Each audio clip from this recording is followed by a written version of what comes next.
व्यवस्थाओं को, अनुकूलताओं को देखना चाहिए। गंधोदक उसी समय लेना चाहिए जहाँ लिया जाता है।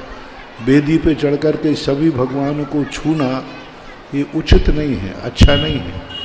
इससे बहुत बड़ा दोष आता है। देखो, एक बार भगवान को तुमने छू लिया, आप लोग ग्रस्त हो, आपका शरीर इतना शुद्ध नहीं है। एक बार भगवान के चरण छू लिए तो वे हाथ दूसरे भगवान को नहीं लगना चाहिए। आप लोग क्या करते हो, एक भगवान को यदि चरण छू लिए तो एक भगवान के चरणों को छुआ हुआ हाथ अब वो दूसरे भगवान को नहीं छू सकता।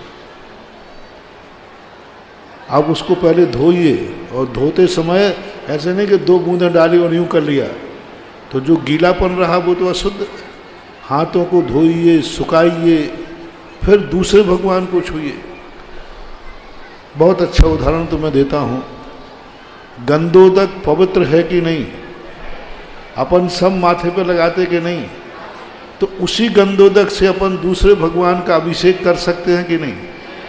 अरे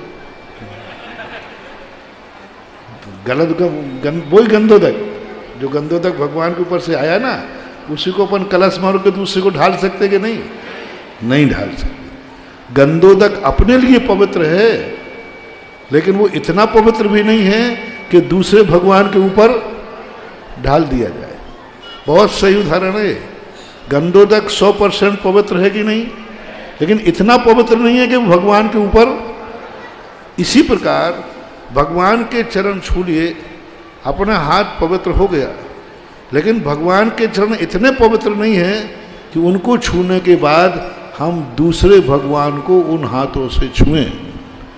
तो ये जो छूने वाली जो परंपरा चलती है, इनको कोई पुण्य नहीं लगना। ये तो एक भगवान के चरण छूकर दूसरे को छू रहे हैं। तो इस प्रकार के नहीं, आप एक भगवान को चरण पकड़ लीजिए और दृष्टि स्पर्श कीजिए। दृष्टि स्पर्श से आप एक भगवान जो है उनको चरण, और सब भगवानों को देख लीजिए। एक भगवान के अंदर सारे भगवानों का करंट आ जाएगा। सबको छूने की जरूरत ही नहीं है, दृष्टि से छू लो। आंखों से सबके चरणों की तरफ देख लो, बस ऐसे चरणों को देख देख करके नमोस्तु कर लो। मान जाए तो ठीक, नहीं तो वो सूखी लकड़ी तो है ही है।